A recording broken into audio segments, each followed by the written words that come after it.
naman sa himpilan ng DCSB ang Spirit FM, CMN Calapan, Oriental, Mindoro. CMN Live Nationwide. Dennis Nebrejo, magandang araw sa iyo. Magandang araw kasamang Ariel, magandang araw Pilipinas.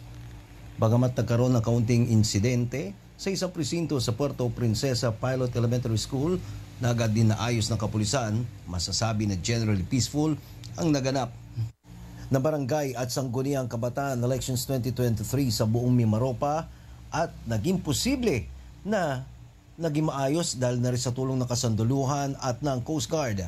Ito ang iniulat ni Police Brigadier General Joel B. Doria, Police Regional Director Mimaropa, Regional Director, sa isinagawang press conference kahapon sa Camp FAA C. Navarro sa lungsod ng Calapan. Nagkaroon lamang na kaunting komosyon na may isang lalaki na nagwala at sinira ang ilang mga balota, ngunit agad din itong naaresto ayon pa rin kay Doria.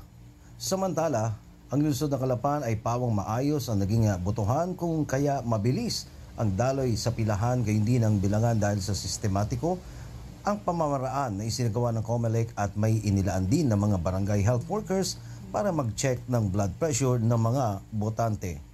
Ang lungsod ng Calapan ay mayroong 102,044 na botante kung saan 34,638 dito ay mga boboto para sa sangguniang kabataan. Ako si Dennis Nebrejo ng CMN 104.1 Spirit FM Calapan City, nagulat ng live para sa CMN Pilipinas. CMN Live Nationwide. Maraming salamat, Dennis Nebrejo. Mula po naman sa himpilan ng DCSB ang Spirit FM, CMN Calapan, Oriental, Mindoro.